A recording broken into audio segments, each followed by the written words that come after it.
Where is your samlang? Sam kaktat krena bro. Sam ka kaktalam bachiti kem to hey.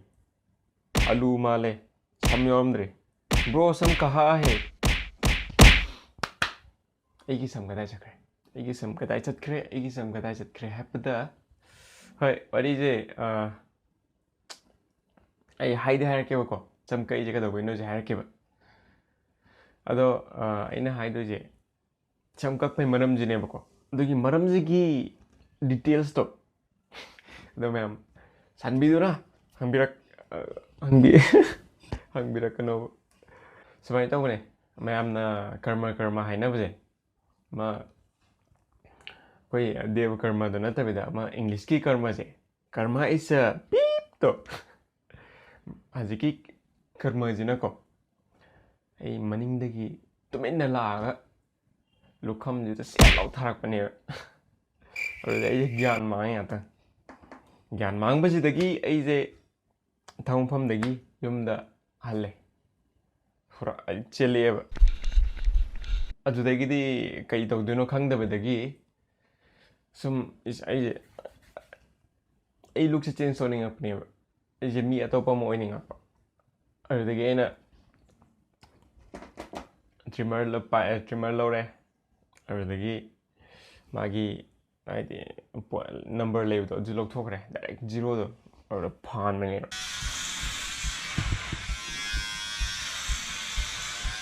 sa je sam ka lok thok ra mathang di pisum je yam chaw na lei re ba kaw thok re ne tin nam level do ningjang amdre adu do malak pane ma tilai khombi du main tawraga asang bu do ari yellow ga black ka yan bu mamang da black chatlaga maning da yellow bu adu gi do malak pane adu aina si lok thok re du malak padagi ju natana ai thaina ngang oi nge de ji ju pisum je yam thina kokning mane ai ti sum kamai taw ni ga khangning ma do pali pakhat ko mi ne kai hena gi ni na ai nga ai kak that le loi wadi sam kak ko maram loi hoi ado si na sam kak pe ama lei gre ado aina kaino ma introduce to gi taw ne ai hana video je hapta khodingi amamam tha ma da mari rak Friday numit thagat pa na plan to bune hoi ai thabudi thagat the adu je ai plan je dumai na ne bu ko ado ai thagat pa ngam na bdi yam kana tawri ado Friday ama dagi Friday ama laktring ai je sida aina adu Friday numit thagat pa duna story ai de wari sema ga thagat pani dana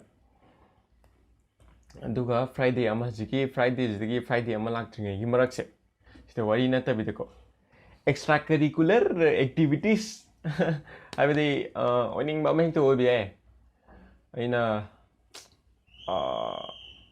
blog oira adagi prank oira ama kamai hai do khandre extra curricular hai je ado maina oi do ne ado ma'am swai matang de video je losin jarage sida bidi losin gadabadi natte ba ai plan je ado yam sang ado ai aina sam hekak poloi bugane hekak poloi bu natte sam je lu kok thue dana aduga nami kharni leraga imana bi gai dane ina video call to bune ba adi moigi ahanba first expression do yengena ado yeng baganda aina video nam ho bune ba ado video nam basida ado ma'am do plot ai yam bu de the ado je video yam sang ado aduga boring chu ado adugi ina sam kak pa je kitang hai ge na to bune ado ai mathang gi video da yam thuna mathang gi video na hoi mathang gi video do ne ado yam thuna aina thaga na matro kani ado ma'am ying bining ma yawdi comment hai biro aduga yeni hai biro ate ikra mai da mun su lo jale ka ado ma'am hai da bang wala bre ai mamang gi video thagat pa do friendship day nam ki do aduda samgi maramda ngaktane ba comment aduna aina hadle sigi video same je sida oina ma'am na hang bide ibo wahang mayam no aina hairage na comment reply amuk tawdabni sawbigano hojiki do aina comment handabado ai yamudi hanni hanni kamai haidaro kan aidi comment to chap mana ngak tani dra aduna ina answer to chap mana budo ngata oirni na ina smaina video semaga na video semaga tawrage na tawbne do mem sawbiya de comment bibir ko yan ngai ado comment dum pio thank you part 1 2 3 4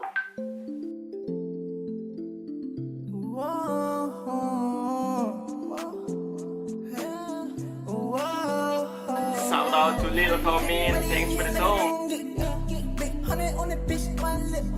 Try to eat me, I'm sticky on that beat. I was fucking on the beach, she wanna eat. Big gun, no stunning, no it. With the blues and the slime, we